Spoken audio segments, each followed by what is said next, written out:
بلکہ خدا کی اطاعت میں اس کی مدد کرے گا۔ وہ اسے کشتی میں لے کر ملک ملک کی سیر کرتا اور جہاں وہ جاتا اسے بھی اپنے ساتھ لے جاتا۔ بڑے بیٹے نے بادشاہ کی شہرت سنی تو اس کے پاس روانہ ہو گیا۔ اسے معلوم نہ تھا کہ وہ کون ہے۔ وہ بادشاہ کے پاس پہنچا تو اس نے اسے اپنا وزیر بنا لیا۔ جب دوسرے بیٹے نے انصاف پسند بادشاہ کے حالات سنے تو وہ بھی اس کے پاس جا پہنچا۔ اسے خبر نہ تھی کہ وہ کون ہے۔ بادشاہ نے اسے اپنا حاجب بنا لیا۔ اس طرح وہ ایک مدت تک بادشاہ کی خدمت میں رہے اور ایک دوسرے کا تعلق اور حال بھی معلوم نہ کر پائے۔ جس تاجر کے پاس وہ عورت تھی اس نے بھی اس بادشاہ کی شہرت سنی کہ وہ لوگوں کے ساتھ نیکی اور احسان کرتا ہے۔ اس نے بھی کچھ عمدہ کپڑے اور ملک کے اچھے اچھے تحائف اکٹھے کیے اور عورت کو ساتھ لے کر کشتی میں سوار ہو گیا۔ جزیرے کے کنارے پر اترا اور بادشاہ کی خدمت میں تحائف پیش کیے۔ بادشاہ انہیں دیکھ کر بہت خوش ہوا اور حکم دیا کہ اس شخص کو عمدہ انعام دیا جائے۔ تحائف میں جڑی بوٹیاں بھی تھیں۔ بادشاہ نے تاجر سے ان کے نام اور خاصیتیں دریافت کیں اور اس سے کہا، آج رات یہیں میرے پاس ٹھہر جا، میں چاہتا ہوں تو میرا مہمان رہے۔ اس نے کہا، کشتی میں میری ایک امانت ہے کہ جس سے میں نے وعدہ کیا ہے کہ اسے کسی کے سپرد نہیں کروں گا سوائے اپنے۔ وہ ایک پارسا عورت ہے جس کی دعا سے میں خوشحال ہوا ہوں اور جس کے مشورہ سے مجھے برکت ملی۔ بادشاہ نے کہا، میں ابھی اس کے پاس قابل بھروسہ لوگوں کو بھیجتا ہوں جو رات بھر اس کی اور اس کے مال کی حفاظت کریں گے۔ تاجر مطمئن ہو گیا اور وہ بادشاہ کے پاس ٹھہر گیا۔ بادشاہ نے اپنے وزیر اور حاجب کو یہ کہہ کر اس عورت کے پاس روانہ کیا کہ وہ رات بھر کشتی کی حفاظت کریں گے۔ دونوں چل دیے اور کشتی پر سوار ہو کر ایک اگلی طرف اور دوسرا پچھلی طرف بیٹھ گیا۔ تھوڑی دیر تک خدا کی یاد میں مصروف رہے، پھر ایک نے دوسرے سے کہا، بادشاہ نے ہمیں چوکیداری کا حکم دیا ہے اور ہمیں ڈر ہے کہ کہیں نیند نہ آ جائے۔ آؤ ہم ایک دوسرے سے دنیا کی خبریں بیان کریں اور جو کچھ اچھی بری چیزیں ہم نے دیکھیں وہ سنائیں۔ دوسرے نے جواب دیا، مجھ پر یہ مصیبت گزری کہ خدا نے مجھے ماں باپ اور بھائی سے جدا کر دیا۔ میرے بھائی کا نام وہی ہے جو تیرا ہے، اور یہ اس طرح کہ میرا باپ فلاں شہر سے کشتی پر سوار ہوا۔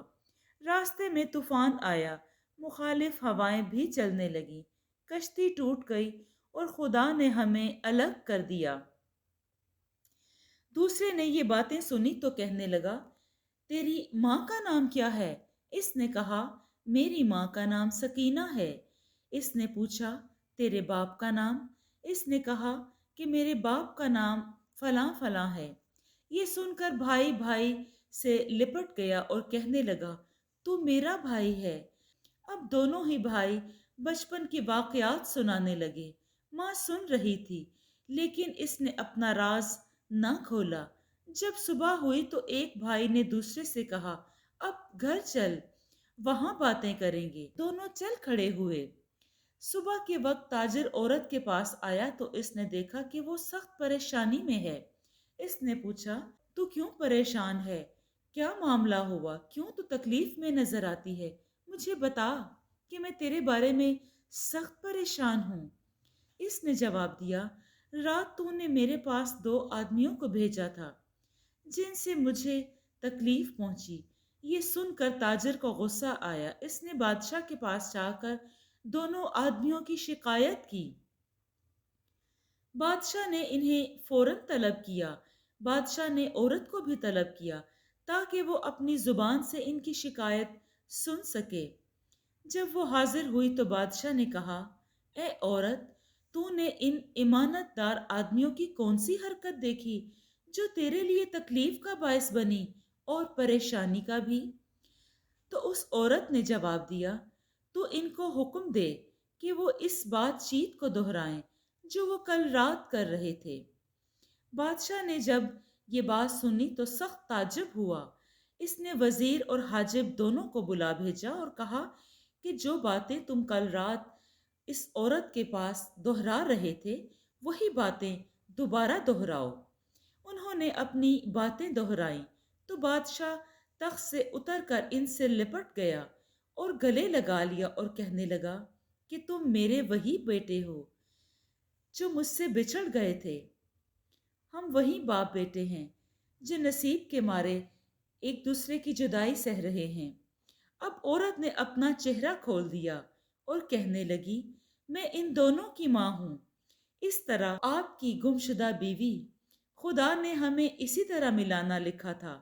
اس طرح تاجر نے اس عورت کو بادشاہ کے حوالے کیا اور بادشاہ نے بہت سے انعام و اکرام دے کر اس کو اپنی سلطنت میں ایک بہت ہی شاندار عہدے پر فائز کر دیا، جس سے وہ بہت خوش ہوا اور بہت دعائیں دیں۔ اس طرح وہ سب ایک دوسرے کے ساتھ مل گئے اور پھر نہایت عیش و عشرت کے ساتھ زندگی گزارنے لگے۔ جی دوستو، آپ کو یہ کہانی کیسی لگی؟ جو اپنے خدائے یکتا پر ایمان کی کہانی ہے، صبر و تحمل کی کہانی ہے، جس سے سبق ملتا ہے کہ انسان اگر کبھی کسی کے ساتھ برا نہ کرے تو کبھی تکلیف میں نہیں رہتا۔ اگر آپ کو یہ کہانی پسند آئی ہو تو اسے لائک اور شیئر کیجیے اور کمنٹ میں اپنی رائے کا اظہار ضرور دیں۔ شکریہ۔ خوش رہیں، اپنا اور اپنوں کا بہت سا خیال رکھیں